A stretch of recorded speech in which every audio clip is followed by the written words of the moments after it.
Hallo, dit is Unreleased Angel Productions. Vandaag gaan we proberen om de Shroud of Turin na te maken. Een klein stukje ervan. Dit is een stuk linnen dat ik heb gekocht. Dit is rauwe linnen. Maar we gaan het eerst over een papier proberen. Om te kijken of dat het werkt. Ik heb hier 22 jaar aan gewerkt, dus ik weet eigenlijk wel al dat het werkt. Maar we gaan even wat dingen laten zien en proberen, zodat u ongeveer een idee heeft van wat hier gebeurt. Het lijkt mij een heel goed plan om eens te kijken hoe dat de opstelling eruit ziet, waarmee we dit kunnen maken. Dit is een apparaat dat hele hoge voltages genereert. Dat wordt hier nog meer opgetransformeerd en vervolgens wordt het hier speciaal behandeld, zodat het hier Sint-Elmsvuur genereert. Het Sint-Elmsvuur is een natuurlijk verschijnsel waarbij blauwe bliksemlicht zeg maar uit de grond komt of uit stenen of ergens vandaan. Nou, ik heb hier een gecontroleerde machine die dus dat Sint-Elmsvuur kan genereren. Vandaag gaan we het dus hebben over Sint-Elmsvuur. Ik heb hier een apparaat gemaakt dat Sint-Elmsvuur kan produceren. En het zou niet onwaarschijnlijk zijn dat de lijkwaarde van Turijn is geproduceerd door Sint-Elmsvuur. Sint-Elmsvuur is een verschijnsel dat natuurlijk optreedt. Dus het zou dus een natuurlijk verschijnsel kunnen zijn dat die lijkwaarde zo is ontstaan, als de juiste omstandigheden zijn gecreëerd. En die omstandigheden hebben we dus hier in een laboratoriumsetting gecreëerd. En we gaan nu eventjes kijken hoe dat eruit ziet in de praktijk. Dat ga ik even het licht uitdoen, want het licht, ja, Sint-Elmsvuur is niet echt sterk.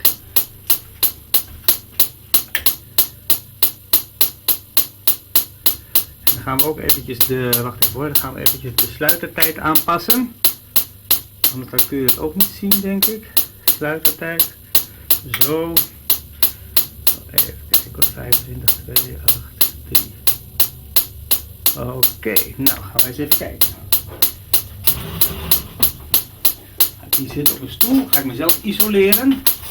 En het Sint-Elmsvuur, dat komt dus hier tevoorschijn. Laat ik even kijken.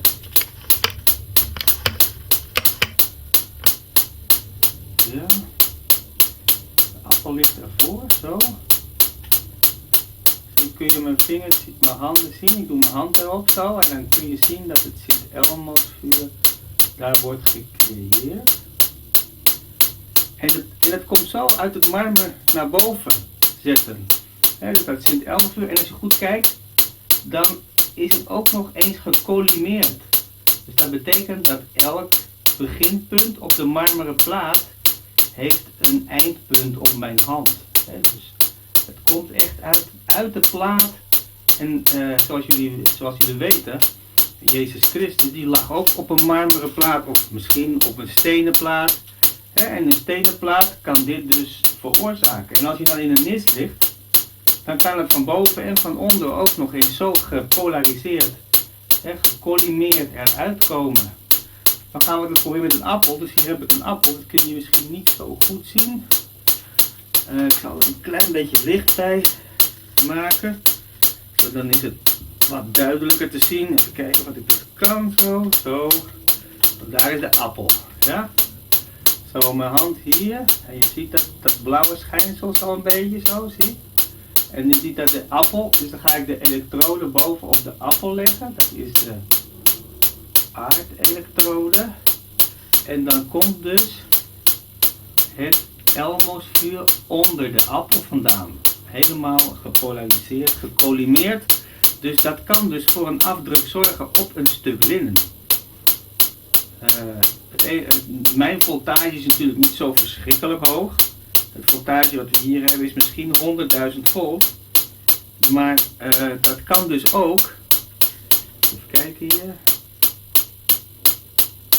Ja, dus mijn voltage is 100.000 volt, maar als er een bliksem inslaat, wat dan natuurlijk het natuurlijke verschijnsel is, dan wordt dat licht natuurlijk veel sterker en dan worden die vonken ook veel langer. Ergens is beschreven dat de vonken zo lang, of althans de radiatie die van het lichaam van het lijk afkwamen, die moeten wel zo groot zijn geweest als 4 of 5 centimeter. Dat is ongeveer de focusdiepte. Dus we kunnen even kijken hier. Even kijken. Hoe kan ik die appel mooi, dat het mooi in beeld komt. Even kijken hoor.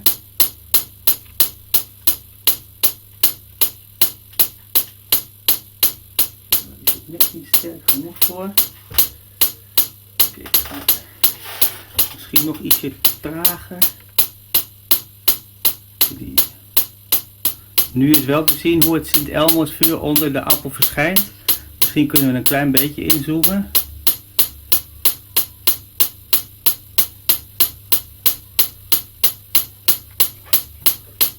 Goed, heel duidelijk.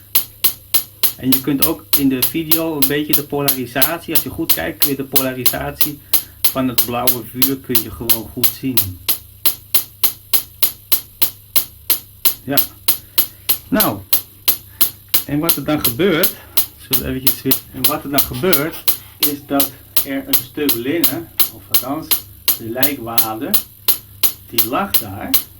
En die gaan we er zo onder leggen. En dan lag zeg maar, het lijk op de lijkwade, zoals deze appel nou op de lijkwade ligt. En de straling komt gewoon uit het lichaam. En maakt de afdruk. Elke punt op de appel heeft loodrecht eronder een beeld.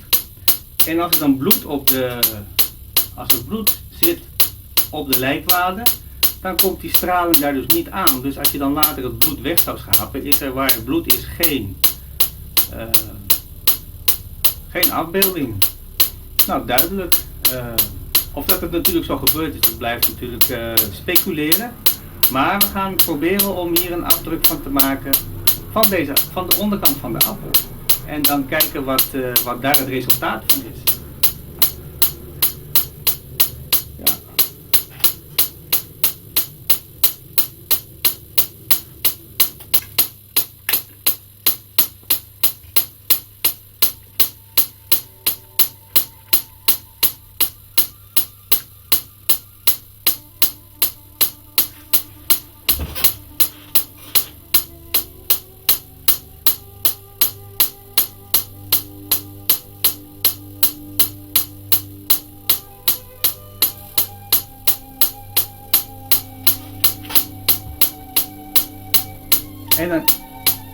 En dan is het natuurlijk ook leuk om te laten zien wat er gebeurt als er dus inderdaad echt een lijk onder ligt of een hand. Dus ik ga nu mijn hand er zo op leggen. Zo. En je kunt heel duidelijk zien dat onder mijn hand dit vuur tevoorschijn komt. Nou, met een blikseminslag krijg je natuurlijk een veel grotere vonk. En die heeft waarschijnlijk de kracht om het hele lichaam op zo'n manier te laten stralen dat het linnen doek wordt belicht en beschenen en dat een afdruk achterlaat.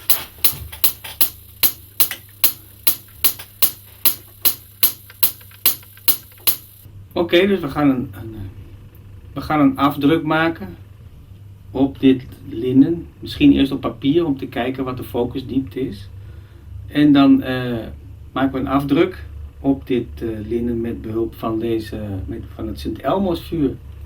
En na verloop van tijd dan proberen we de hand. En dan eens kijken of we het met de hand kan doen. En als alle situaties zich toelaten, dan kan ik misschien ook mijn gezicht doen. En dan een afdruk maken van mijn gezicht. Wat wel te denken geeft is dat op de lijkwade van Turijn muntjes gevonden zijn op de ogen. Nou, dat zou ik dus ook doen. Anders dan gaat mijn cornea natuurlijk beschermen. Maar de grap is natuurlijk, wie zou dit wetende die muntjes op de ogen leggen om de ogen te beschermen? Ja, dat is wel een hele vreemde situatie. Hè? Want een lijk zou daarna niet meer kunnen niets meer kunnen doen. Dus die muntjes die op die ogen lagen, die zijn functioneel. Want ze beschermen dus de cornea tegen het Sint-Elmosvuur. Ja, rare situatie. Dat zit dan weer aan het denken. Oké, ik heb de appel voorzien van een aantal stukjes plexiglas. Die plexiglas is natuurlijk hoog isolerend, dus daar gaat het vuur niet langs omhoog. En dan staat de appel een paar millimeter boven het doek. Ietsje dieper misschien nog, zo. Zo, eens even kijken. Er mag geen appelvocht uitkomen, want het is natuurlijk zuur, dat bijt. Even kijken, nog een klein beetje deze. Zo, erin. Zo, eens even kijken. Ja, nog iets lager. Zo. Even kijken. Zo, ja, dat is wel mooi. En dan gaat die dus zo erop. En dan doen we hier. Maken we eventjes een inkepingje, zodat er een beter contact komt. En nu is de appel geladen. En dan gaan we hem aanzetten. En dan gaan we kijken wat het resultaat is. Het doek moet natuurlijk strak worden getrokken. Kijk hoe mooi in het midden van het doek, lijkt me een goed plan. En dan even de doek mooi strak trekken zo. Ja. Oké, ga ik de machine aanzetten. Doen we het licht uit, kunnen we ook gelijk zien hoe dat het eruit ziet.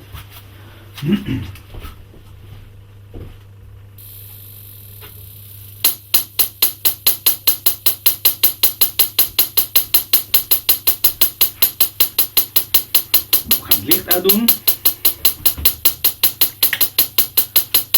En we gaan de sluitertijd een beetje beter maken, zodat het allemaal beter te zien is. Zo.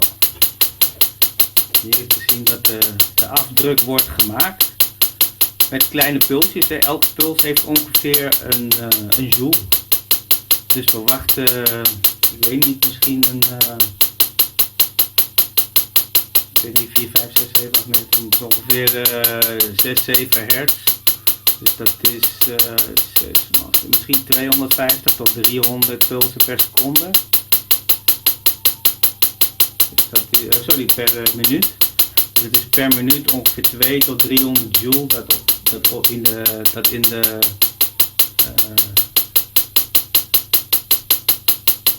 ik het goed uitzetten. Ongeveer 2 tot 300 joule dat in de linnen wordt gepompt. Nou.